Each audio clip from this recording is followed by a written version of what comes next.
Tractate Arachin covers the laws of consecrating values to the temple treasury. A person can pledge to give their own value to the temple as a donation, which is calculated based on the amount the man would be valued at as if he were theoretically sold as a slave. Alternatively, a person can just pay the fixed valuation of his or her age, called an Erech vow. The amounts of this are all listed in these verses here, which for a month-year-old to a 5-year-old, for a male is 5 shkalim, for a woman is 3, for a 5 to 20-year-old, for a male is 20 shkalim, for a woman is 10, for a 20 to 60-year-old, for a male is 50, and for a woman is 30, and for somebody over 60, for a man is 15 shkalim, and for a woman is 10. Chapter 1 will differentiate between these two types of donations. The first Mishnah says, all people can declare or be the subject of an Erech vow, a vow towards somebody's set listed value, and all people can declare a vow or be the subject of a vow towards somebody's worth, which is calculated by their sale value. Kohanim, Leviim, Yisraelim, women, and slaves are all included in this. A Tumtum and an Androgynous can declare vows of worth for others and be the subject of such vows, and they can declare Erech set value vows, but they cannot be the subject of an Erech set value vow. A deaf person, an insane person, and a minor can be the subject of either of these types of vows, but they cannot declare either of these types as they're considered to be mentally incompetent. The Gemara says, the Mishnah said, all can declare an Erech vow to include a minor who's about to become an adult. It said all can be the subject of an Erech vow to include somebody who's physically repulsive. It said all can declare a vow for somebody's worth, which is just a preface to the next point. And it said all can be the subject of a vow of worth to include an infant of less than a month old, even though that's specified later on. Similarly, it said all perform the semicha leaning on animals, and that's to include that an heir can do so. It says all can substitute animals for consecrated ones, again to include an heir, although others disagree, which is a dispute based on some verses. Similarly, when it says all are obligated to dwell in a sukkah, that's to include a minor who doesn't need his mother anymore. When it says all are obligated to wave the lulav, that's to include a minor who knows how to. When it says all are obligated to wear tzitzis, that includes a minor who knows how to. When it says all are obligated to wear tefillin, that's to include a minor who knows how to guard their sanctity. When it says all are obligated to bring the pilgrimage holiday tithes, that's to include somebody who's blind in one eye, or possibly a half-slave, as this was later agreed that such a person has his master free him, and then he's compensated for that. When we said all must fulfill the obligation of the chauffeur, that's to include a minor who's reached the age of training. When it says all are obligated to hear the Megillah be read, that's to include women. When it says all are obligated to say the after-meal blessing with a zimun, a group of 3, that's to include women and slaves who can create their own groups. When it says all combine to create a zimun, that's to include a minor who knows how to say the blessings. When it says all become impure through certain discharges, that includes even a day-old infant. When it says all become impure through contact with a corpse, that includes a minor, although he wouldn't be liable for karas, divine punishment. It said all become impure through tsaras, leprosy, that includes a minor, which it sources. It says all can examine tsaras, leprosy, that includes an inexpert Kohen, if he'll understand it when it's explained to him. It said all pure people are qualified to mix the red heifer ashes with water, which includes possibly a minor or a woman. It said all are qualified to sprinkle the waters of the red heifer. That includes an uncircumcised person. It said all can slaughter, which includes a Kuthian and a renegade. It said all can force their household to move to Israel, to include a Canaanite slave, that he could do so, or possibly it's to include somebody moving from a nice house to a not nice one. It said nobody can force their household to move out of Israel, again to include a runaway slave who fled into Israel. It said all can force their household to move to Jerusalem, to include somebody who moves from a nice dwelling to a not nice one.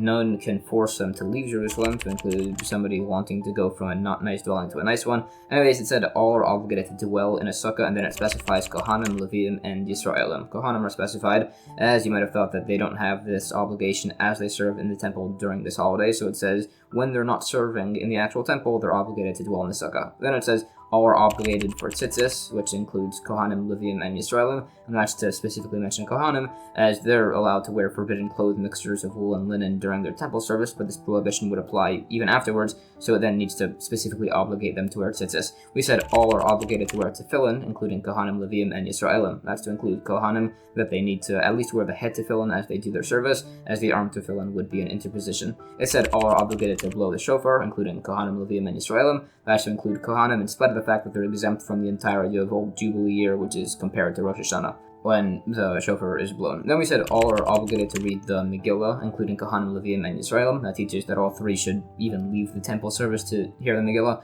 It said all are obligated to perform the Zimun blessings, including Kohanim, Leviim, and Yisraelim. That includes Kohanim who are eating consecrated foods, even though that's just for atonement. It said all combined to form a Zimun, including Kohanim, Leviim, and Yisraelim, again to include where the Kohanim are eating consecrated foods, showing that a non-Kohen cannot eat the food, but can join the Zimun. And then lastly, we said all can declare an Erech vow, including Kohanim, Leviim, and Yisraelim. Here, this is as essentially there's a debate if a Kohen must pay the half shekel tax, and some say they're exempt from this. And since it mentions in scripture the Erech vow alongside with the shekel tax, you might have thought that Kohanim are exempt from the Erech vow, so it needs to specify that it applies to them also. Alternatively, it's just as the Erech vow is linked to the firstborn redemption, which Kohanim are exempt from, so it needs to specify that Kohanim do have the Erech vow apply to them. Alternatively, it's just that a verse implies otherwise. Anyways, then we said all can be the subject of an Erech vow, and that's to include somebody who's physically repulsive. It quotes the source for this. This is further listed, and it goes through the different parts of the verses on this topic and what we can derive from them. If somebody vows to give an unspecified Erech vow, some say he pays the minimum possible, so 3 shekalim, and others say he gives according to his ability to pay. It's also said that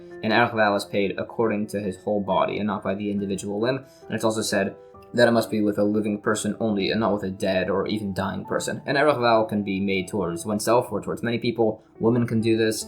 And there are other listed principles that are derived from verses. And also by a Tumtum and Androgynous, we know they have Erech vows applied to them, but additionally it teaches that their value is judged by their worth like everybody else, essentially as an assessment as if they were a slave. This is unlike an animal, which also isn't subject to an Erech vow, but is not judged based on its life significance. It lengthily debate the status of an animal that's only partly consecrated, with only an organ being consecrated, as if that consecration then spreads to the rest of the body. It said that if the head of a slave or an animal is consecrated, it wouldn't spread any further. If somebody consecrated the monetary worth of his head to the altar, as if that would include the entire body, that's unresolved. If somebody says he's giving his Erech value to the altar, it's unresolved as if we go by his ability to pay. And if somebody consecrated his ancestral fields to the altar, it's unresolved if it's redeemed at its true value or at a specified rate. New Mishnah. An infant under a month old is subject to a donation vow of worth, but not to an Erech vow. The Gemara says if somebody vows to give the Erech value of an under a month old, some say he must give its monetary worth, others say he just gives nothing, and that's essentially a debate as to whether a person would make a declaration in vain. Only according to those that say a declaration is not made in vain, they also permit an Erech vow on a utensil, which is different by an infant, as that's a mistake people could make thinking that's valid in spite of the very young age, unlike by a utensil. Additionally, if somebody consecrated somebody else's animal to the temple, according to those that say a person doesn't make a declaration in vain, they'd say he needs to give the worth of the animal. This is said additionally besides for the utensil case, as unlike a utensil, this is fit to be consecrated, and you might have thought that he was just doing this to have the animal sold to him. Also, this would only apply if he said, I take upon myself to offer this animal. It would not apply if he said, this animal is now consecrated. New Mishnah. It is a dispute if a non-Jewish man can either only be the subject of an Erech vow, or if they can only declare an Erech vow. It is agreed that they can vow their worth or be the subject of such a vow. The Gemara explains the logic of the opposing opinions, which are based on discussed verses. It's said by those that permitted it that Erech vows and consecrations were allowed from non-Jewish people, besides for by the construction of the Second Temple as an exception. Just in that unique scenario, as people were trying to sabotage the project during that period. It said that such donations were only accepted after the construction of the temple. An exception was donations from the king of Persia, as it was from a king who wouldn't renege on such a deal. Related, it said if a non-Jewish man separates terumah tithes from his pile of grain, if his intent was to give it to a Kohen, it's a valid tithe, and if not, it's stored away in case he intended to consecrate it. If a non-Jewish man donates a beam with God's name on it, if it was donated to the temple, then it's donated. If not, it's stored away, although the part with God's name could just be cut off and then stored, as it's only the name that's actually consecrated. Related on the topic of charity, it said if somebody designated a coin for charity, he's allowed to then use it and give a different coin instead. Such a vow is unlike consecration, as it's still permitted to use designated charity money, as long as you make it back up elsewhere. Although it is said once it's been actually given to a tax collector, it can't be personally used. One sage was a charity collector, and he would borrow from the fund, but that was uniquely permitted, as there the poor people were okay with him doing so, as the more he delayed, the more total funds he'd be able to bring in. It said if somebody is donating a lamp or a menorah to a synagogue, it cannot be personally used and replaced, which applies by things that aren't a mitzvah. By an actual mitzvah, it could be replaced, and it gives some examples of this. New Mishnah. If somebody's dying or somebody's going out to be executed, they cannot be the subject of an Erech or value vow. Some say they can be subject to an Erech vow, as that's fixed. Others hold such a person can vow somebody's worth, make an Erech vow, consecrate an item, and if they damage something, he must pay restitution. The Gemara says somebody dying has no monetary value and he therefore cannot be appraised. But somebody being executed also has no monetary value, but he can actually still be appraised. So the fact that neither vow can be made on him is sourced just from a verse. It is agreed between all of these opinions that such a man can declare a value or Erech vow or consecrate an item. The debate is as to if he pays restitution if he caused damage, essentially as to whether an oral loan can be collected by heirs. Alternatively, they could agree that's not done, and they dispute whether a debt written from the Torah is considered to be like a written document. It quotes similar variation on this dispute in some related cases. Also, if somebody is being executed, others can perform steps of the sin offering for him, assuming his offering had just been slaughtered, but not if he sinned as he was being executed, because we shouldn't delay this judgment. If he had sinned earlier, but his offering hadn't yet been slaughtered, there's no delay by having somebody finish the process. New Mishnah.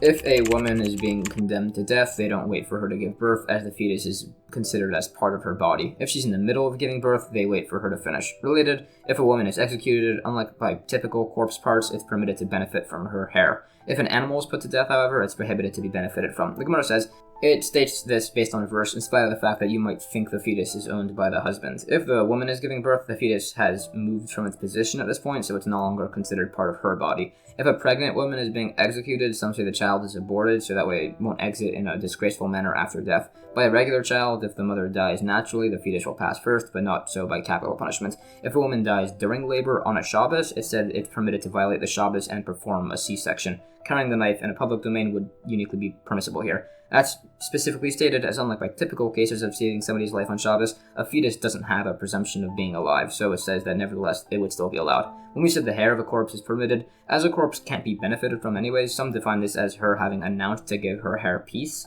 which would have been counted as part of her body, but now she's saying it should be given to a specific person, so it would be allowed. Others disagree, as this case was then compared to an animal's corpse, so he says it means literal human hair can be benefited from, and it's different than an animal, as it's her death that makes her corpse impermissible, while a sentenced animal is prohibited from when it's actually sentenced. It gives support for either of these opinions. And that's the end of chapter 1. Chapter 2 of Tractate Arachin continues covering the laws of temple donation vows. The first Mishnah says, there's never an Erech vow, a vow to pay a set amount of money depending on one's age and gender, that's less than a selah or more than 50 selaim. Meaning if somebody paid a selah and was then assessed as being rich, his selah would be sufficient. But if he paid less than a selah and was then assessed as being rich, he'd need to give the full amount of 50. If somebody only had 5 selaim, but he couldn't afford to give the total amount that he promised, such as 50 selaim, Rabbi Meir says he gives 1, and the sages say he gives everything that he has. It then repeats, there's never an Erech vow less than a selah and more than 50 selaim. The Gemara explains this, and the dispute are both based on verses. If a 20-year-old declared an Erech vow and then declared one again, and he owned only 5 selaim, so he gave 4 for the first and 1 for the second, it's disputed if he has fulfilled his obligations. Some say he hasn't sufficiently fulfilled his first vow, as at the time of the vow, he'd had all 5 coins in his possessions. If the man had 5 selah coins and he declared to take 2 Erech vows, meaning they'd take effect at the exact same instant, it's unresolved as to what he should do. At the very end, it had repeated that Erech vows are always in a range of a single to 50 selaim, to show that every possible amount between them is viable according to the sage's opinion. New Mishnah. Other topics that have a minimum and maximum amount. If a woman is menstruating, called Nida impurity, and she forgets what she's up to, she doesn't go back less than 7 days or more than 17 days. The Gemara says if a woman says she's done 1 day of menstrual impurity, but she's not sure where she's at in her calendar, her cycle ends after 17 other days, until she's done 7 days of menstrual impurity and 10 days of ziva impurity. If she says she's been impure for 2 days, she waits 17 days, so her new cycle starts on the 20th day. If she says she's been impure for 3 days, her new cycle starts on the 21st day. If she says she was impure for 4 days, she resets after 16 clean days, as her new cycle can either be the 19th, 20th, or 21st. If she says she's done 5 impure days, she resets after 15 days, so on the 21st day. If she saw 6 impure days, she resets after 14 days. If she saw 7 impure days, she resets after 13 days. If she saw 8 impure days, she resets after 12 days. If she saw 9 impure days, she resets after 11. If she saw 10 impure days, she resets after 10. If she saw 11 impure days, she resets after 9. 12 impure days, resets after 8. 13 impure days, resets after 7. The point of counting not just 7 days to the point where she's allowed to cohabit with her husband is to go further than this to completely reset her menstrual cycle. Related, all women that lost track of their cycle that are considered to have this impurity, they would bring an offering, but they don't eat it, besides for the last 2 cases of women who had 13 or 12 days. New Mishnah, there is never confinement for having leprosy for less than a week or more than 3 weeks. The Gemara clarifies, less than a week refers to human leprosy, but more than 3 weeks refers to building leprosy. It discusses verses on this. New Mishnah, there are no fewer than 4 full 30-day months in a year, and there are not more than 8. The 2 loaves offerings are never eaten less than 2 days after baking and more than 3 days after. The panim showbread is never eaten in less than 9 days from its baking or more than 11 days. A child is never circumcised less than 8 days or more than 12 days after birth. The Gemara explains the issue with more than 8 30-day full months in a year is. This would cause an issue with the new moon being too far away from Rosh Hashanah, specifically where the prior year was a leap year, so that if there's only 8 full months, the new moon and Rosh Hashanah will coincide. It'll still be a day before, but that's fine. Alternatively, it's explained that the Mishnah is saying that we don't have less than 4 full months because we don't have more than 8. Again, where the prior year was a leap year, and it will cause the new moon to line up pretty close with Rosh Hashanah. This dispute as to if there is an issue with there being more than 8 leap months is on if the extra month that's added to the calendar, if it's a full 30-day month or not. It additionally disputes between these opinions on various complex principles of the calendar system. We see in some cases that it would be fine to make 8 months full. New Mishnah, the shofar is not blown in the temple less than 21 times or more than 48 times. There are no less than 2 lyres and no more than 6. There are no less than 2 flutes and no more than 12. The flute is played before the altar 12 days in the year, by the slaughtering of the Paschal offering, by the second Paschal offering, by the first days of Passover, on Shavuos, and all 8 days of Sukkot. A reed flute was used instead of a copper one as it sounded nicer, and it would end off with a single flute being played. It's a dispute as to who played these flutes. Some said it was slaves, some said certain families married to Kohanim, others say the Levium. The Gemara quotes a disagreeing opinion, which says there is no less than 7 shofar blasts,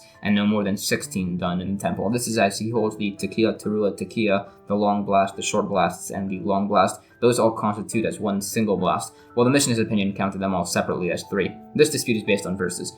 As for the fact that sometimes it obligates just a single tekiah blast, implying that they're all separate, this new opinion would say that was done just as a signal, not as an actual mitzvah. According to the opinion that there's no pause at all between the tekiah and the teruah sounds, that would accord with this new opinion that combines them. The reason the listed holidays have the flutes played on them was as those are the days the full Hallel prayer is said, although besides for that, it's also said on the 8 days of Hanukkah. Now, the reason the full Hallel is only said on the first 2 days of Passover while it's said on the entire Sukkot is as each day of Sukkot had a different offering service while Passover's was the same across. We don't say Hallel on a regular Shabbos as that's not called a holiday, and by Rosh Chodesh, by a new month, there's no prohibitions of labor, so we don't say the full Hallel prayer, only half Hallel, a slightly reduced version. We don't say Hallel on Rosh Hashanah or Yom Kippur, even though those are full holidays, as it's wrong to sing songs like such while God is sitting in judgment. And then we do say Hallel on Hanukkah, as there was a miracle that we're celebrating. And we don't say it on Purim, as that miracle didn't occur inside of the land of Israel. The exodus from Egypt was also not inside the land of Israel, but that was before we arrived in the land in the first place. We also don't say Hallel on Purim, as reading the Megillah is the equivalent to fulfill the obligation, according to the opinion that there is an obligation even though it occurred inside of Persia, as they'd hold that once we'd been exiles, there was no longer significance to where miracles occur. Anyways, it defines what instruments were listed and additionally describes them. And some other utensils, there was the flute, the cymbals, there was a spice mortar, the latter 2 of which were made out of copper, it mentions. It said there was no bell rung in the temple as a part of the music, as that would disturb the melody. This describes some additional instruments. Anyways, it had disputed who exactly would play the instruments in the temple. Some say it was slaves, as according to all opinions, playing the instruments was a biblical requirement, but they don't hold that the person doing this had an elevated genealogical status, while the ones that say it was the select families married to Kohanim, those would say that they're elevated genealogically, and those that say it was done by the Levium say they're elevated genealogically and to the point where they could receive Meiser. In fact, there's actually a dispute as to if offerings in the temple require a song alongside them, which it disputes from various verses, and it also discusses the song that's sung over the Bechorim first fruit tithes. It additionally sources the Levitic temple song from a whole bunch of additional sources. It disputes as to whether there's a Levitic song done over specifically the voluntary communal Olah offering, which is discussed further. It said it's not done by voluntary Olahs, as then people might think the song is optional by obligatory offerings. and it's not done by the voluntary Ola as it has no fixed time. Similarly, libation offerings that are brought just on their own, there's issues with the Levitic song being sung by it, as people might think that then it's optional by the libations that come with offerings. It was mentioned that good things occur on auspicious days and that negative things occur on negative days. For instance, the first temple was destroyed on the 9th of Av, on the day after a Shabbos, and on the year after a sabbatical year. It gives the calculation of years based on verses from discussion of Yechezkel, Ezekiel's vision. There are a few opinions as to how exactly the calendar works out between the start of this exile and the destruction of the temple in regards to when the sabbatical year would fall out. It was also said that the second temple also was destroyed on the 9th of Av, on the day after a Shabbos, and on the year after a sabbatical year, and it again gives the calculation for the date in regards to this sabbatical year cycle, and it additionally describes this calculation further. New Mishnah, there are no less than 6 inspected lambs in the chamber of lambs in the temple, enough for a Shabbos and Rosh Hashanah that are consecutive, and there can be as many more as they want. There are no less than 2 trumpets played in the temple and no less than 9 harps, but there could be as many more as they want, although there can only be a single pair of cymbals. The Gemara says, actually, a consecutive Shabbos and Rosh Hashanah would require 22 lambs, so it means that there must be 6 lambs ready for the general daily Talmud offering, and the point about Shabbos and Rosh Hashanah was just a mnemonic. This is described. Some say there's an upper limit of 120 trumpets, that's based on a verse. It sources the principle that there's only a single symbol, and it clarifies that it refers to 2 separate discs as one symbol, not just a literal single disc. New Mishnah, there could be no less than 12 Kohanim singing on the platform, and there could be as many more as they want. A minor Levi cannot sing in the temple unless the adult Leviim are singing. The children wouldn't be allowed to play any instruments, they just sing to add to the melody. Some say they don't count for the 12 minimum, and they don't stand on the platform, they stand on the ground, and they would torment the Leviim, which will be explained. The Gemara sources all of the principles listed here and defines the different types of harps. The reason the singing children were described as tormenting the Leviim was as they had very high, beautiful voices, and it would make the adults disappointed that they couldn't sing as well. And that's the end of chapter 2. Chapter 3 of Tractate Arachin continues on the laws of temple donations. It said there's a lenient aspect and a stringent aspect by the Erech donation vow, and also by a few other types of laws which will be discussed throughout this chapter. The leniency and stringency by this Erech vow is that it doesn't matter what the man in question looks like, if he's the handsomest man in all of Israel, or if he's extremely unattractive. His payment for the Erech vow is always a set amount. This is unlike a vow for worth, where it varies by the individual. The Gemara says, as we said specifically in Israel, it derives that there are no Erech vows for non-Jewish people. Others disagree and say that they can give such a donation, and it's just to mention what's said in the verse here, that you shall not give the Canaanites favor, that somebody shouldn't compliment the attractiveness of any of the Canaanite tribes. It also discussed Jewish people by the remaining points, as many of the remaining discussed laws only apply to them. New Mishnah, there's a stringency and a leniency by the consecration of somebody's ancestral field. This is as no matter if this is a highly valued land on the edge of a city or a very high quality vineyard, it's redeemed at a set rate of 50 silver shkalim for every area that a chomer measure of barley can be sowed within. By an acquired purchased field, it's worth its actual amount. Others disagree and say that that's also assessed by that given set rate, and the difference is that by an ancestral field, the owner adds a fifth when he redeems it. The Gemara says if somebody consecrated a field full of trees, when they're redeemed to the temple, the trees are redeemed at their actual value, while the land is redeemed at the described fixed rate by the area. This is as he holds a person typically consecrates items in a more generous manner, so both the field and the trees are redeemed separately. When we said a vineyard is entirely redeemed as is, that must be where there's no actual grapevines being grown, as otherwise they'd have to be redeemed separately.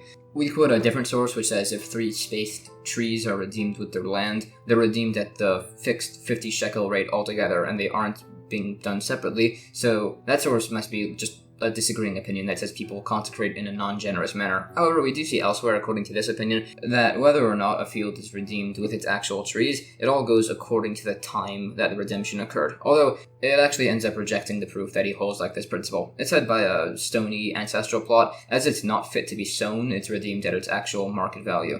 If it's not redeemed, it goes to the Kohanim by the Yovel year, as the verse implies this occurs with any type of field. If somebody sold such a stony lot, it can be redeemed from the buyer less than 2 years after the sale. That's sourced. And if it wasn't redeemed, it returns to the owner at the Yovel Jubilee year. Also, if somebody consecrated trees in his ancestral field, they're redeemed at their actual market rate, as the 50 shekel area rate is only for fields, not for trees. If a tree is sold in such a field, it cannot be redeemed from the buyer less than 2 years after the sale. If it's not redeemed, it does not return to the owner at the Jubilee year, as that doesn't apply to trees. The reason a tree isn't consecrated the same way as land is, as in most typical sales, the land is not included in the sale with the trees.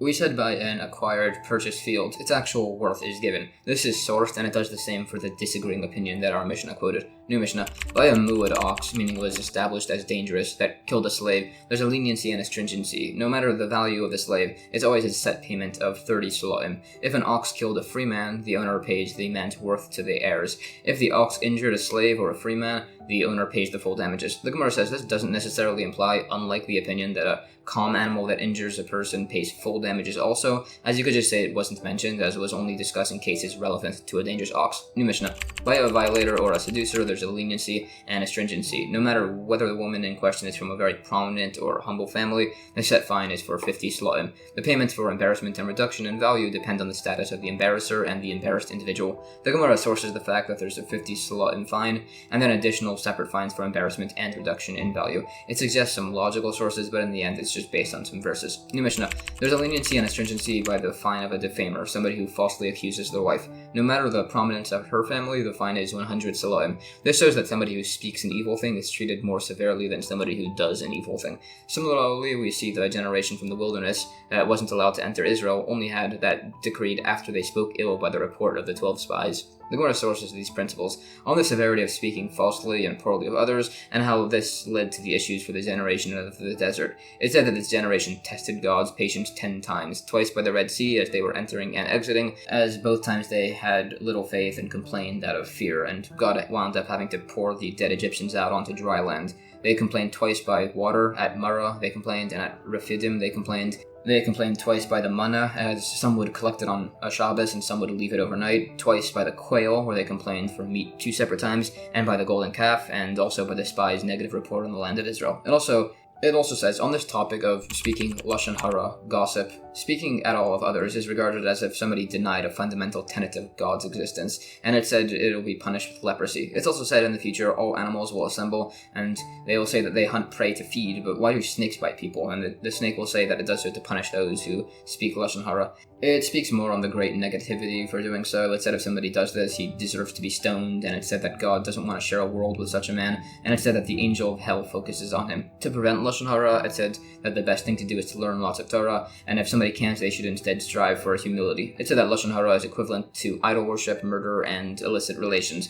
Famously, it's taught that speaking lashon hara harms 3 people: the person who's speaking, the person who listens to it, and the person who's being spoken about. It said that the tongue is compared to an arrow, as it can kill from a distance, although it said one's tongue can get a man life or death depending on what he says. As for what classifies as lashon hara, some say it's even something like asking others, where can we get a cooking fire like such and such a person has, thereby revealing that that man cooks food and revealing that he's wealthy. Although some actually hold it's allowed to speak about somebody if they're right there in front of you. In fact, some rule that if something is said before 3 people, it's assumed to be public knowledge and can then be repeated further, although in later texts it said that's very case dependent and generally nobody should ever be speaking poorly or frankly speaking at all about other people. This is mostly seen in the lengthy works of the Chafetz Chaim. There's even extensions of lashon hara where somebody could speak about a friend saying how kind he was that he hosted him so nicely, and then that could result in people harassing the man to eat at their house. In fact, some say a person should never excessively speak even good about others, as this could lead to a discussion about the man's faults. In fact, it said there are 7 sins that cause saras, leprosy: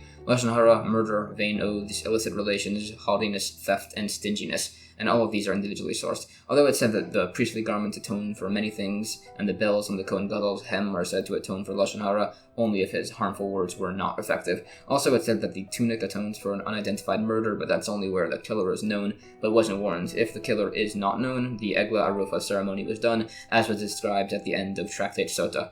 And the incense offering atones specifically for lashon hara spoken in private. Anyways, as somebody who speaks lashon hara got leprosy, such a person was banished from the encampment, as he drove a division between 2 people. So the same is done to him, in a sense. And he brings 2 birds for his purification ceremony, as birds chirp ceaselessly, just like he had. Bit of a related topic, it says you shall not hate your brother in your heart, in the verse. We can learn from this that it's proper to rebuke somebody who's doing something wrong, although it is said very few people know how to accept rebuke, and very few people know how to give it. It said humility not for its own sake is better than a rebuke not for its own sake, as a person who does the right thing not necessarily for the right reasons will eventually come to do it for the right reasons. Some say the obligation to rebuke a wrongdoer extends even until he's struck, some say it's until he's cursed, some say it's until he's scorned. These opinions are individually sourced from different scriptural occurrences. Related to disputes as to at what point somebody should leave his lodging. It's agreed if he's struck, or if his bag is packed for him, he should leave, although it's disputed if he should leave when his wife is struck. It also sources the fact that a person should continue in the occupation of his fathers.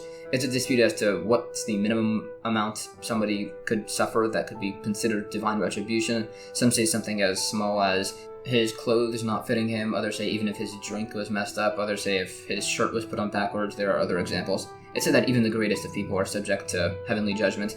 It expounds on further verses. Some say a generation parallels its leader. Others say a leader parallels their generation. So this means God either installs a leader to reflect the generation, or it means that the generation is influenced by their leader. And that's the end of chapter 3. Chapter 4 of Tractate Arachin covers the various laws of the Erech donation vows to the temple. The first Mishnah says, if somebody takes an Erech vow to donate the value of somebody else to the temple, the ability to pay the vow is assessed from the vower. By the actual amount calculation regarding the age and gender, that would be assessed from the subject of the vow. The age is locked in from the time of the actual vow, meaning if a poor man vowed to donate the Erech of a rich man, he gives the Erech of a poor man, and if a rich man vowed to give the Erech of a poor man, he'd give the Erech of a rich man. This does not apply by offerings, where it would go according to the subject of the vow. Others disagree and say that also by Erech vows, it goes according to the subject, which is explained. The Gemara says, this applies specifically to the Erech vow, not to the vow of worth, but it's just used the general terminology for vow here, as that's what the verse does. We said the ability to pay is assessed from the vower, which it then sources. It also clarifies by the offering, somebody who vows to bring the offering of a poor Mitzorah leper would only bring a poor man's offering if he himself was poor. This is then sourced. New Mishnah, if a vower was poor when he made his Erech vow and then he became rich, or he was rich and then he became poor, he'd give the Erech of a rich man. Others say even if he was poor and he became rich and then became poor again, he'd give the Erech of a rich man, although not so by temple offerings. If somebody's father passed away and left him a massive wealth, or if somebody's ship was at sea traveling to him with a massive wealth, the temple treasury can't count that as a part of their assessment. The Gemara additionally discusses the various sources for these concepts. It clarifies by the father's inheritance that the temple treasury cannot count for the donation assessment. This does not refer to if he'd already inherited the money. It has to be before the father died, or even if his father was in the middle of dying. Similarly, by the ship, this is where the ship was leased or consigned to others, so he doesn't actually own the wealth, or even the ship, until it gets to him. New Mishnah, by the age category of the Erech vow, that's calculated by the subject of the vow. So if a young man vows to give the Erech of an old man, he'd give the Erech of an old man, and vice versa. And the gender also goes by the subject of the vow. So if a male vows to give the Erech value of a female, he'd give the Erech for a female, and vice versa. It's calculated by the subject's age at the time of the vow. So if somebody vows the Erech of a 5-year-old, and then he became older than 5, he'd still give the Erech of the 5-year-old. The Gemara says, the Erech vow is unlike the vow of worth here, that the age is calculated at the moment of the vow, which is based on a verse. New Mishnah, a 30-day-old infant is judged as being younger than this, and a 50-year-old or a 20-year-old exactly are judged as being younger than that age. This is sourced, as it specifically states this principle by the 60th year. Some say they remain in the lower category until they're a month and a day older, so 20 years and a month and a day would count as 21. The Gemara suggests that this means we disagree with the opinion that holds that the word until used in scripture means until and including, as it doesn't include his exact current age. Alternatively, we could hold like this opinion generally. This is just a specified exemption as derived from other verses. The reason some say it goes by a year from a month and a day after is that's similar to how the census of the Levium was counted. Some say that the year that's accounted by temple offerings, by the right of redemption of houses from certain walled cities, the 2 years to redeem an ancestral field, the 6 years a Hebrew servant must work for, and the calculation of one's son or daughter, which some explain to refer to the Erech vow and others say it refers to the age when they can start taking vows. All of these categories are calculated from a year's length in days and not according to the actual calendar year. It sources each of these, and it disputes between the opinions as to if it actually refers to an Erech vow or a vow age calculation. Related, the reason when a female turns over 60, she retains a third of her original Erech, unlike a male, is as it said, an old man in a house is a calamity, while an old woman in a house is a treasure. And that's the end of chapter 4. Chapter 5 of Tractate Arachin continues on the laws of donation vows. The first Mishnah says, besides for the Erech and value vows discussed in prior chapters, there's another type of vow, a vow of weight. Somebody could vow to pay their weight as a donation to the temple. And as to whether gold or silver is used, that would go by what he stipulates. It gives an example of this occurring. If somebody vows to give the weight of their arm to the temple, it's calculated by sticking it into a barrel to see where the water level rises to. Then he'd fill the barrel with animal parts of bone, meat, and sinew until the water reaches the same level, and then that's weighed. Others disagree and say there's variation in proportions between human flesh and donkey flesh, so we just estimate the weight. The Gemara clarifies he only pays the weight in gold or silver if he specified gold or silver. If he specified nothing, he can even pay the value in pitch if he wants, if that's the local custom, even if some merchants only measure their pitch as opposed to weighing it. Similarly, if the local custom is to weigh onions, somebody could give their weight in onions, even if the weighing of the onions was done by amount or approximation. Some say that if a person is eminent, he's assessed accordingly and they need to pay their weight in something of worth, hence the quoted case where somebody vowed to give the weight of their daughter and he gave it in gold. Related, if somebody vowed to give his stature as a donation, that's assessed by making an unbending rod of a specified substance as tall as he is. If he vowed to give the fullness of his stature, the rod should be able to bend. This accords with the opinion that there is variation based on superfluous expressions. If somebody vowed to donate their stance or breadth or his sitting or his thickness or circumference, those all stand unresolved. It further specifies the debate as to if the weight of the arm is assessed by checking water displacement, and according to the opinion that says it's just estimated, they'd still say that they should measure as much as possible. Now, if define the arm here as extending up until the underarm, this is unique by a vow where it follows common language, as other times it refers to the arm up until the bicep, and by the tradition of the temple hand washing it refers to the wrist specifically. By the word leg, that goes up to the knee, again as this follows the common language by vows. The word excludes someone with a wooden leg, although by something like chalitza, the rejection of the levirate marriage as discussed back in Tractate Vows, that can be done on somebody's stump, so long as it's not above the thigh. It disputes based on this as to whether the ankle is physically a part of the heel, as some say it's just close enough to be considered connected. New Mishnah. If somebody vows to pay the worth of his arm, he's assessed by calculating how much he's worth now and how much he'd be worth without his arm, and he pays the difference. In this way, regular vows are stricter than Arachin vows, as this cannot be done by an Erech vow. The Gemara says, specifically the man is appraised the same way a person is appraised regarding damages to his person for repayment. Others disagree and say it goes by an assessment if the man was a slave whose single arm had been retained in ownership by another, how much he would pay to gain access to the use of both of his arms. If somebody was appraised in a case of damages, which is assessed by 3 people, it asks if he wants to pay his worth to the temple, if he needs to be reassessed, as that's assessed by 10 people. Also, what if it was the other way around?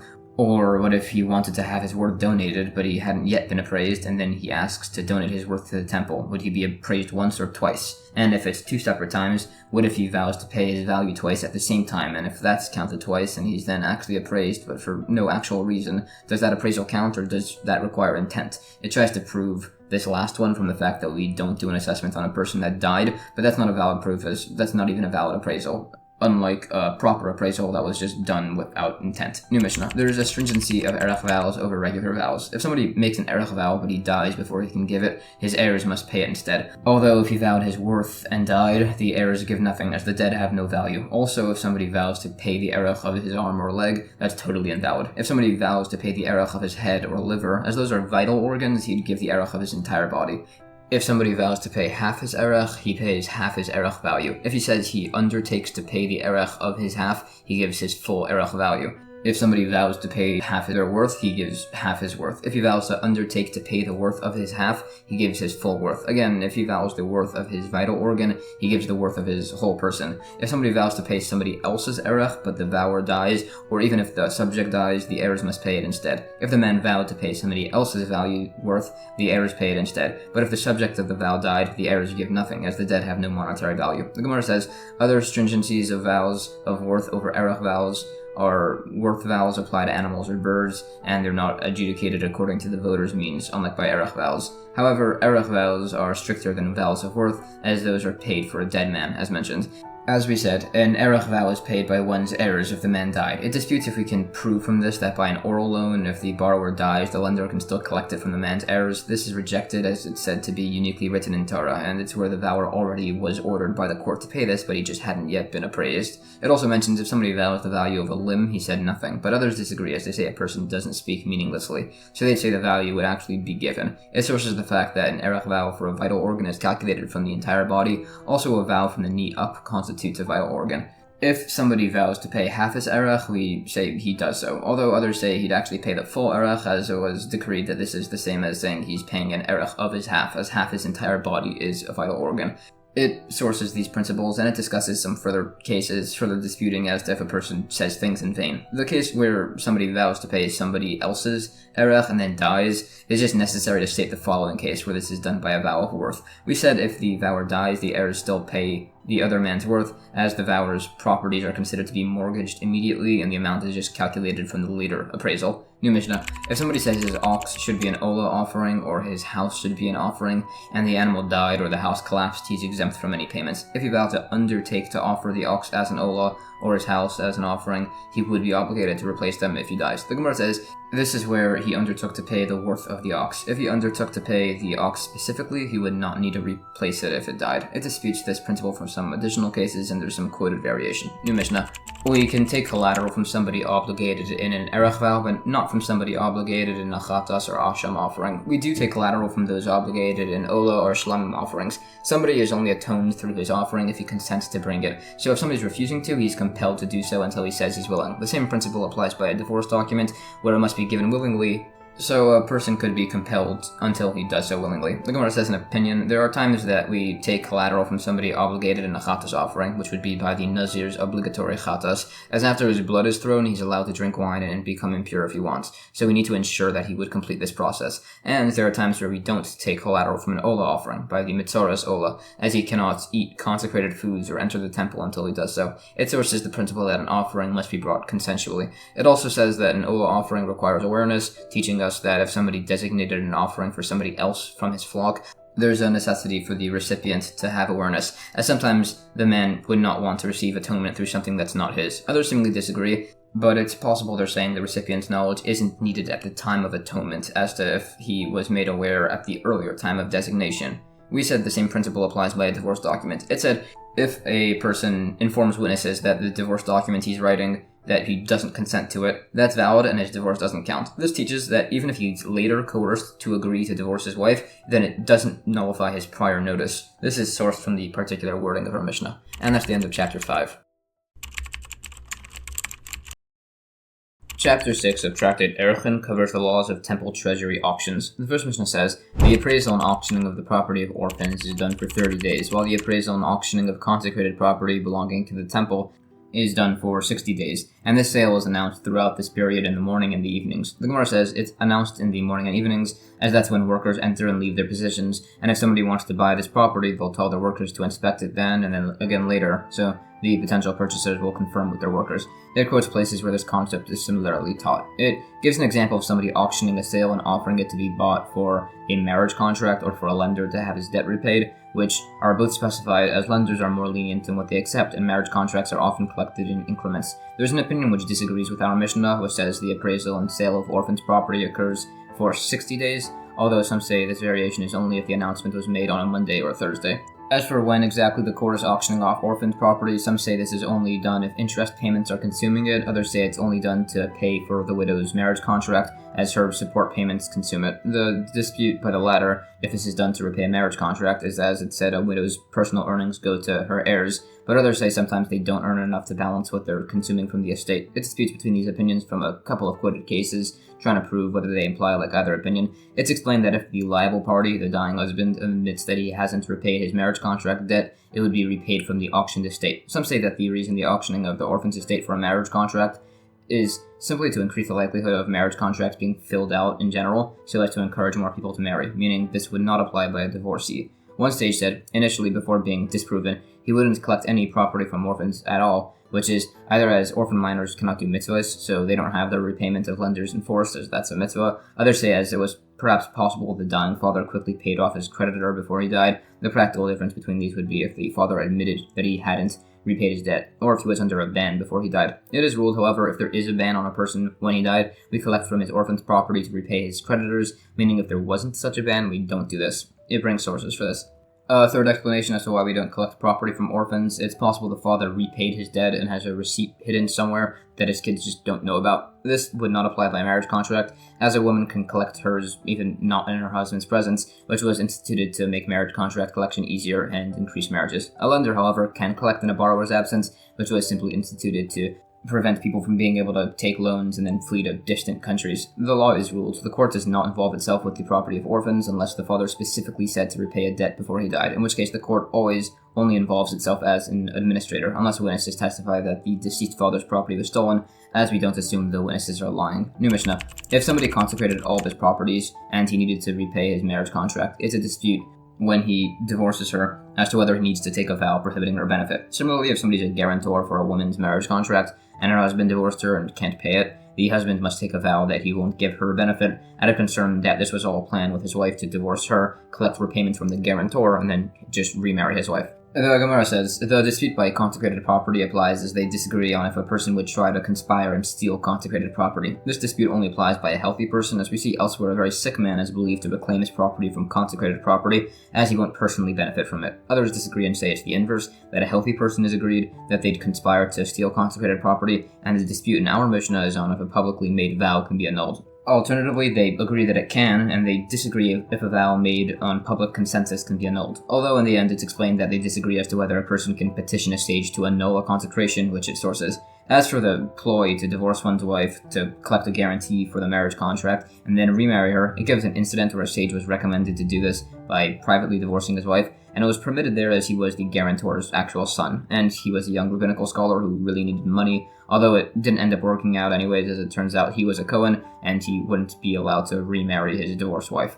Some clarify the case to be where it was a Kablan guarantor, where there's a higher degree of responsibility, and this was made either as the sage had property during his marriage but he later lost it, or the guarantee was just made as he was the sage's father. Although it is ruled, even if the husband or borrower don't have any property at the time of the marriage or loan, a Kablan vowed guarantee can still be made and must be repaid, besides for the guarantor of a marriage contract, as there's no cost to this guarantee and it doesn't cost the wife anything at all. It discusses whether this principle would apply by other similar cases. New Mishnah. If somebody consecrated all of his property and he needed to repay his marriage contract or a loan, they can't collect their repayment directly from the consecrated property. Rather, a redeemer needs to redeem the consecrated property on condition it's given to repay the marriage contract or loan. So if a borrower consecrated a property worth 90 coins and his debt was 100 coins, the creditor would redeem the consecrated property for a single dinar coin, on condition it repays his debt, and the debt would increase very slightly accordingly. The Gemara explains, all of this is necessary to prevent people from thinking that consecrated property can be used without redemption. Evidently, this whole Mishnah disagrees with the opinion that says,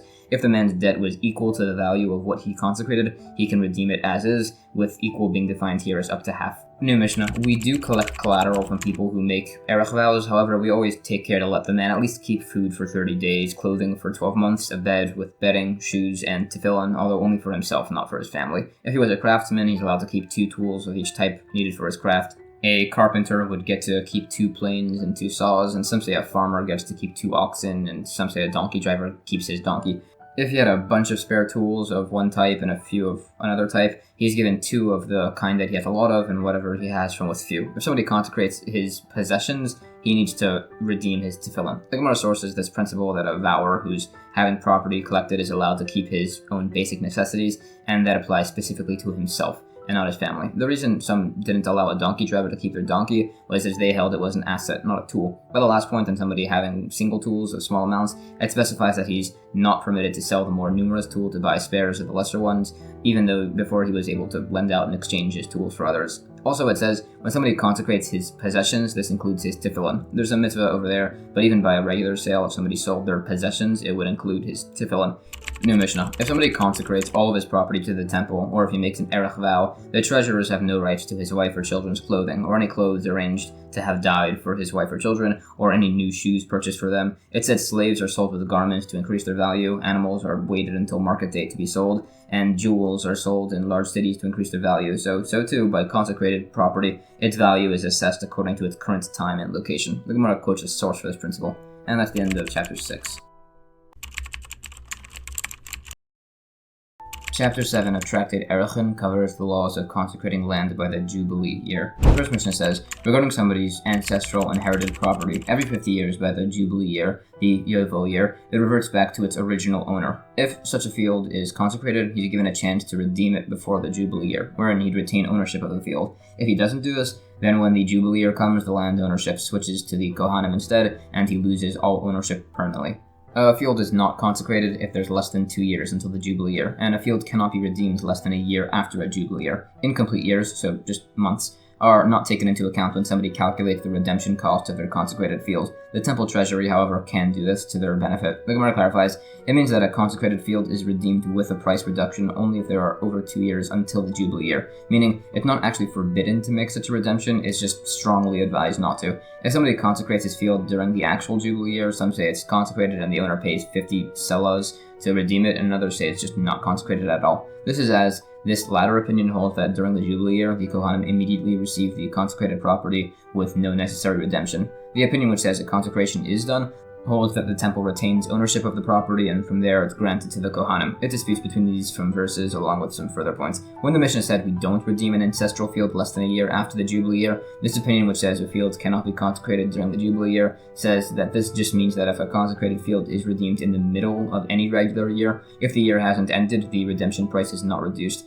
The other opinion, which says property can be consecrated in the Jubilee year, essentially holds that it's saying the reason ancestral land isn't redeemed less than a year after a Jubilee year is because we don't count just months in this calculation for the temple treasury. It sources the remaining principles. Mishnah. If somebody consecrates his ancestral field during the time when the Jubilee year is done, when he redeems his field, it's done at a rate of 50 silver shkalim for every area where a chomer measure of barley can be sown.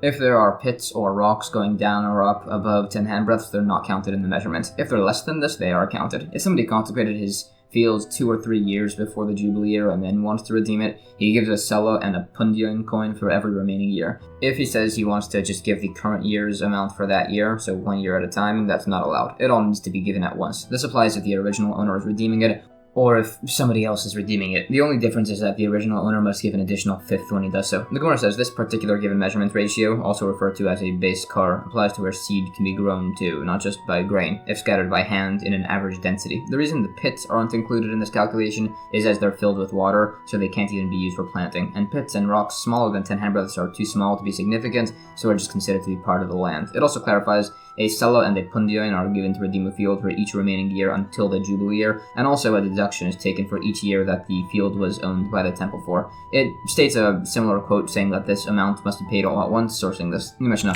If somebody consecrates his ancestral field and then redeems it, he retains ownership of it over the Jubilee year. If his son redeemed it, it would go to his father. If somebody else redeemed it and the original owner purchased it from them, it would nevertheless go to Kohanim by the Jubilee year. If a Kohen redeemed it and the Jubilee year comes, he doesn't just get to keep it, it's returned to the temple, divided, and redistributed among Kohanim. The Gemara quotes sources for the fact that we said a consecrated field that's redeemed by a man's son is retained by him across the Jubilee year, that this applies by a son specifically, and his brother doesn't stand in his place like exists by the levirate marriage. They said a daughter cannot do this. If a woman consecrates a field as to if possibly it's her husband or son that can redeem it for her, that's unresolved. If somebody consecrated his field less than 2 years before the Jubilee year, it'd still go to the Kohanim. It sources the fact that if a Kohen redeems a field, it's still divided by the Jubilee year. New Mishnah.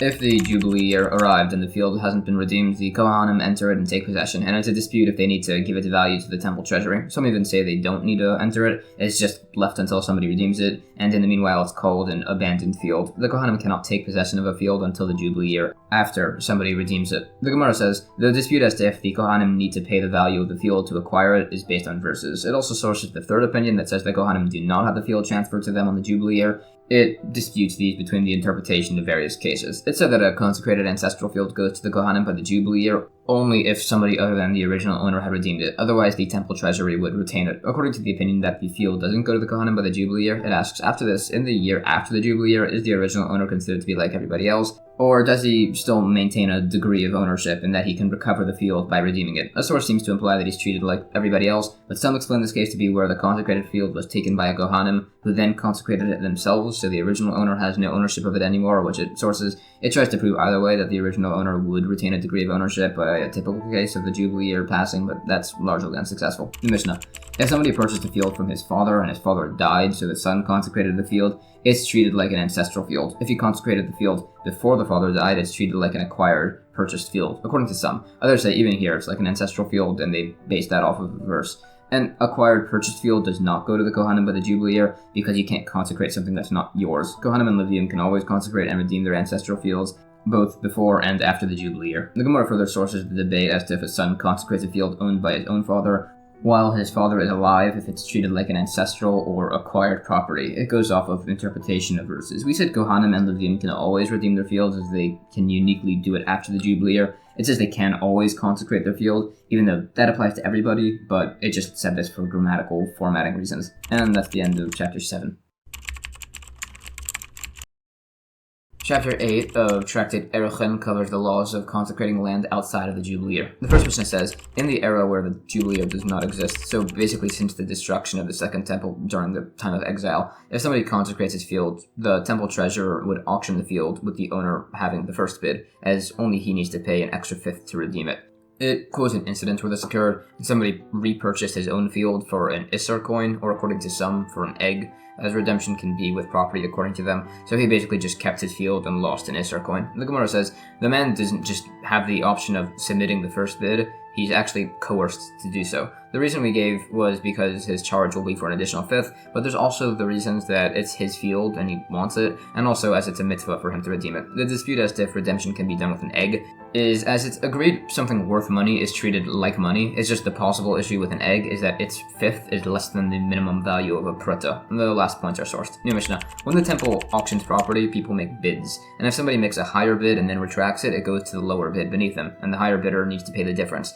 So if somebody bids 40 and somebody else bids 50 and the higher bid retracts, it would go to the lower bidder, and the retractor is charged 10 coins. If the one who said 40 retracted his bid, it would go down to the next person and he'd pay the remainder all the way down the line. If one man bids for 20 salaim and the original owner bids for 20 salaim, the original owner gets it because he needs to add a fifth. If the original owner had bid 20 and somebody else had bid 21, the owner needs to pay 26 coins. If the other man offered 22, the owner gives 27. If the other man had offered 23, the owner gives 28. If the other man had offered 24, the owner gives 29. If the other man offered 25, the owner gives 30, meaning he doesn't add a fifth of the increase in price. If one man bid 26 coins and the owner gives 31 coins, he gets the property, and if he doesn't bid this amount, the bidder gets it instead. The Gemara says, if by the bid retractions, if there was a man who bid 30, and somebody bid 40, and somebody else bid 50, and the man who bid 40 retracted his first, and then the highest 50 bidder retracted his, the difference is split, meaning the one who bid 50 repays 15 coins, and the other man repays only 5 coins. It argues this principle from a few cases. Particularly, it's explained this applies if they retracted their bids at the same moment. If the higher bidder retracted his first, he'd pay 10, and the next man would pay 10. This is sourced along with some variation. The reason why if the original owner and another man bid the same amount, the original owner has precedence by his extra fifth is, as this is an actual increase in profit, unlike by something like Ma'aser Sheni, where the original owner doesn't get priority, as the extra fifth there isn't about the extra profit, it's just about redeeming it in the best manner. When we said one person offers 25, and the original owner offered 20, he must increase it to 30. This is explained that this is where he originally bid 20 slaim and a prota, which was just unmentioned as it's imprecise, which is why his is greater. Additionally, we said normally the original owner doesn't add a fifth due to the increase in price from the highest bidder. However, if the consecrated object was appraised by 3 men to be at the highest bidder's offered rate, the original owner would need to increase by a fifth, which is then sourced. Alternatively, they disagree with this posed scenario, and it's just a stringency. By the last point, if somebody makes a bid for 26 coins, the original owner has the option of redeeming it for 31 salaim and a dinner. This extra dinner is necessary,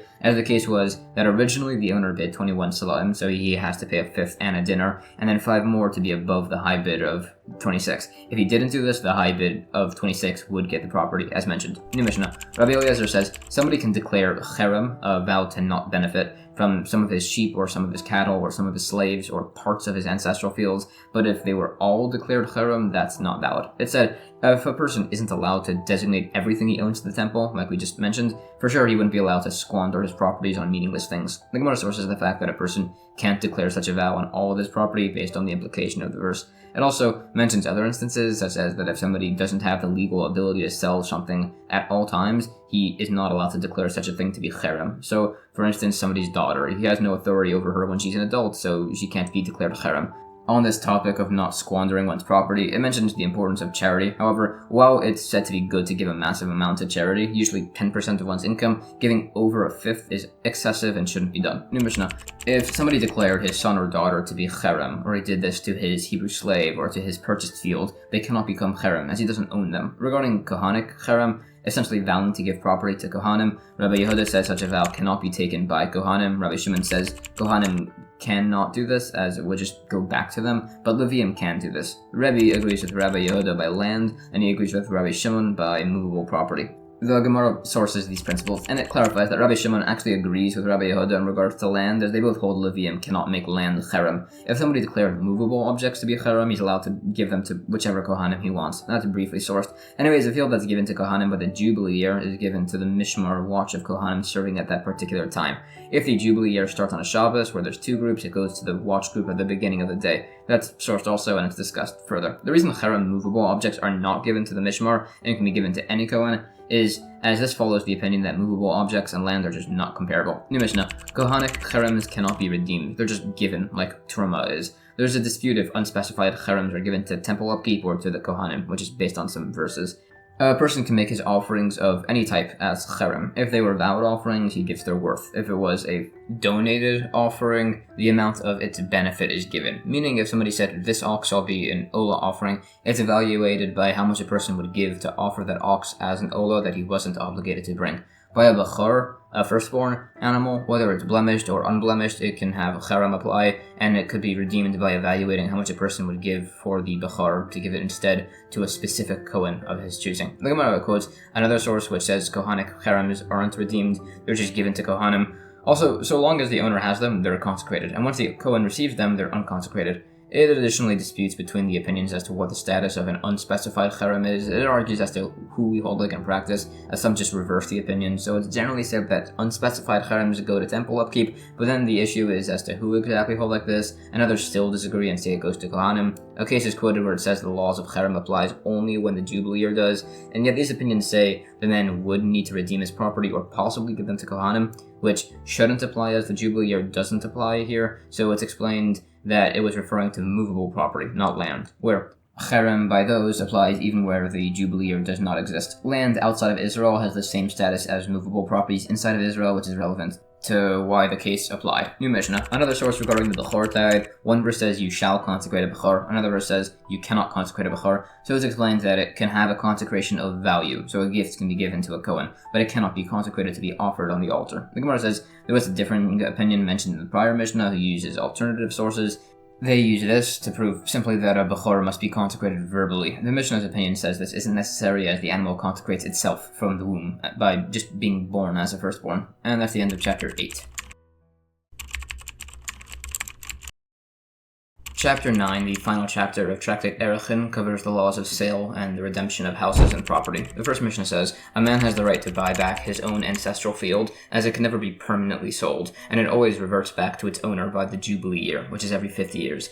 If somebody sells his ancestral field when the laws of the Jubilee year exist, he can't redeem it less than 2 years after the sale, as the sale was to grant the man usage of the crops for that minimum period of 2 years. If it was a year of harsh weather, or it was a sabbatical year, so the buyer has no crops, that year doesn't count in the 2-year minimum. If the buyer plowed his field or left it fallow for a year, it's his own fault, and that counts as one of his years of use. Rabbi Eliezer says, if the owner sold him his rights to the field right before Rosh Hashanah, and the field was full of produce, the buyer just gets 3 crops from the field in 2 years. The Gemara says, not just that a man cannot redeem his field 2 years after the sale, he and the buyer are both not even permitted to do so if they want to. If somebody sells his field during the actual Jubilee year, it's a dispute. Some say it's sold, but as it's the Jubilee year, the buyer just immediately loses the field. Others say the sale doesn't take place at all. It debates between these logics, as some compare it to selling one's daughter as a maidservant after she's in a stage where the father no longer has the rights to do this, as the former opinion says the two are not comparable, as a daughter cannot be resold, but a field can. It additionally disputes between these two opinions. We mentioned that if the buyer leaves the field fallow, and also if he plows it for a year, those still count towards his minimum 2 years he gets to use the field for. Mentioning plowing the field was necessary, as it shows that the selling owner can't just pay the buyer for plowing the field and reacquire it. If somebody sold a full field right before Rosh Hashanah, the man will end up with 3 crops. He's not responsible to leave a full crop for the owner when he returns it, as based on a verse, sometimes people will eat 3 crops in a single year. New Mishnah.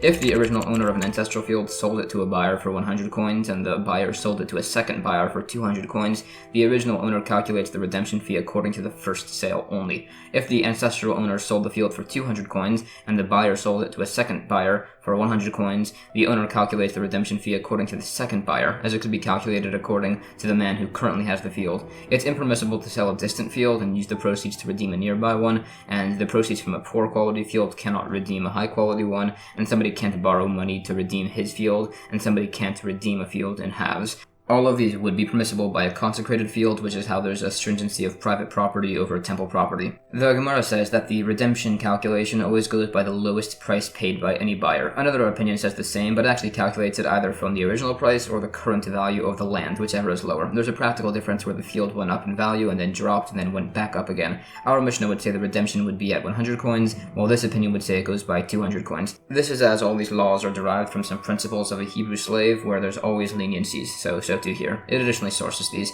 Essentially, as selling oneself as a slave is a transgression of Torah law, nevertheless they have leniencies apply, which it discusses some verses on. When it said a distant field cannot be sold to have a near one redeemed, or a poor quality one cannot be sold to have a better one redeemed, etc., all of those listed points and the fact that all of those are permitted by a consecrated field, that's sourced at length. It actually does bring up a disputing opinion, which holds that a consecrated field cannot be redeemed by halves. New Mishnah. If somebody sells a house that's from a walled city, referring to cities that were walled since the time of Joshua, they can be redeemed at any time throughout the 12 months after the sale. It's similar to a prohibited interest payment, but it's not actual interest. If the seller dies, his son can redeem the house. If the buyer dies, the seller redeems the house from a buyer's son. The year is counted from the date of sale, not from the calendar year, which it sources, and also that if it's a leap year, it would include the 13th added month. Others disagree and say the redemption rights stand for just 365 days of the solar calendar. If this period ends and the house isn't redeemed, it's permanently acquired by the buyer. These laws apply whether the house is sold or gifted. The Gemara says there's other opinions that dispute the source for this, although they both say that it lasts for a year and the redemption must wait at least 2 days after the sale. They just dispute where they source it from. We said this is similar to interest, although it's not actually interest.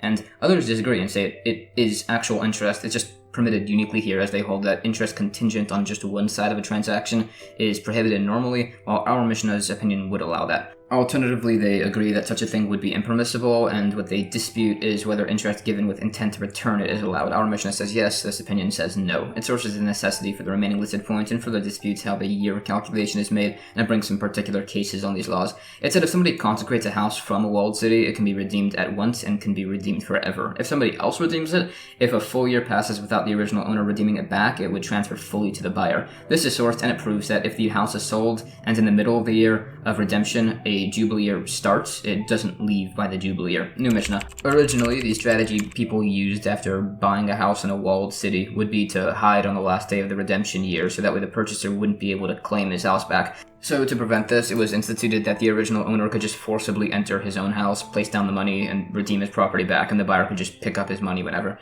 The Gemara says the fact that this had to be instituted implies that if a man gives his wife a divorce document on condition that she gives him 200 coins, and she gives him the money against his consent, the divorce would be invalid. This is as we typically hold giving somebody something against their consent is not allowed, and was uniquely allowed by the house repossession. Others disagree and say perhaps this institution was made by the house purchase, as the money is being deposited outside the giver's presence, unlike with the divorce document. And there's another version of this whole discussion, essentially saying that this case is where we know that even if a woman gave money to her husband for a divorce, even without his consent, it's still a valid divorce, as the institution by a house repossession was only necessary for when this was done outside of the buyer's presence. And then again, others would disagree, saying there wouldn't be a difference as to who was present, and just saying that this institution was made as a historical occurrence that's being mentioned. New Mishnah.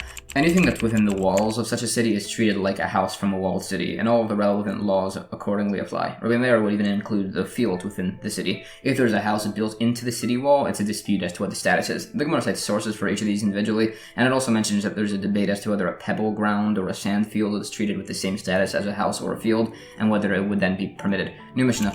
A city wherein the outermost houses are packed tightly enough that they form effectively a wall, or a city that was not surrounded by a wall in the times of Joshua, those are not considered to be a walled city by these laws.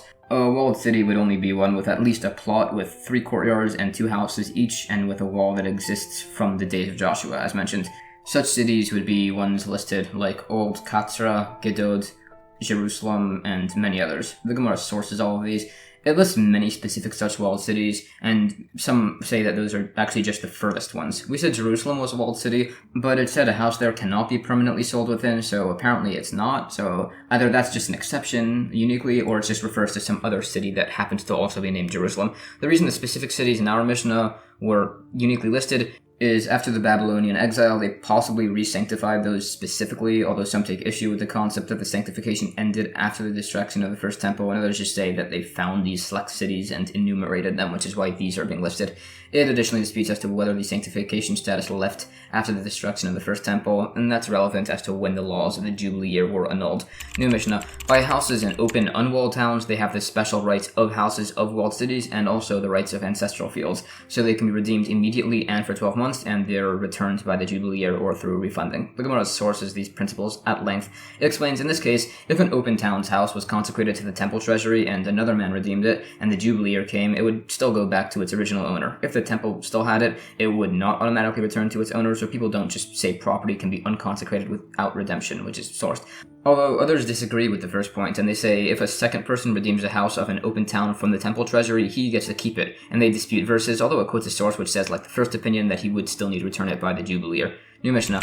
The houses of open towns have 2 courtyards with 2 houses each, and even if they have walls since Joshua, they're treated like open towns. The Gemara sources this, and the minimum amount of courtyards and houses. New Mishnah. If a Yisrael inherited a house in a walled city from his mother's father, who's a Levi, he can redeem it like a Levi. Or if a Levi inherited such a house from his mother's father, who's a Yisrael, he needs to redeem it like a Yisrael, as the seller needs to be a Levi, and the house must be of the cities of the Levium, from a Levitical city.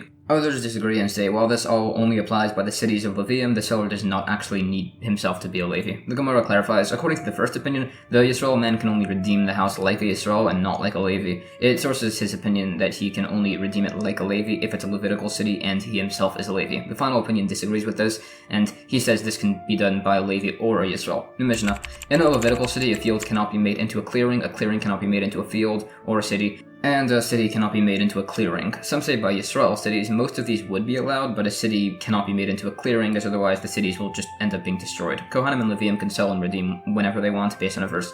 The Gemara agrees. A change cannot be made in a Levitical city specifically. We said Kohanim and Levium can sell and redeem whenever they want. It quotes a discussion about Levium selling houses in walled cities, which is difficult as none of the Levitical cities could be walled, so it said that it was permitted for them to have a city and then to wall it later on, but then it says such a city wouldn't have the status of a walled city, so it answers perhaps the Levi won the house in a lottery, and it's saying that even though he needs to now sell such a house, that Levi is able to redeem it then if he wants to. It quotes some additional sources, one of which compares a Kohen's cherem vowed field to an ancestral field, and it explains this is done to show that a Kohen can permanently redeem his own ancestral field, but he cannot redeem his cherem field after the Jubilee year passes. And that's the end of chapter 9, and the entire Tractate Erech. Alright, that was a lot of information, so here's a rough summary of a lot of the practical takeaways from this tractate. If somebody wanted to donate money to the temple, they would typically do so with a value vow or an Erech vow. The first one essentially was a vow to give the assessed value of one's person, which is calculated based on how much he would theoretically be sold as a slave for. Alternatively, for the second option, there are set established amounts based on age and gender. One of the most severe transgressions is the sin of lashon hara, gossip, or slander, which essentially means speaking ill of anyone, or practically speaking about anybody behind their back at all. This is said to be one of the most negative things a person can do. Every 7 years is the Shemitah year, the sabbatical year, where all fields are left fallow and no farming can be done. Every 50 years is the Yovel year, the Jubilee year, where many particular sales and purchases are reset back to their original owners, mostly in regards to certain areas of land. And that's about everything. Thank you so much for watching.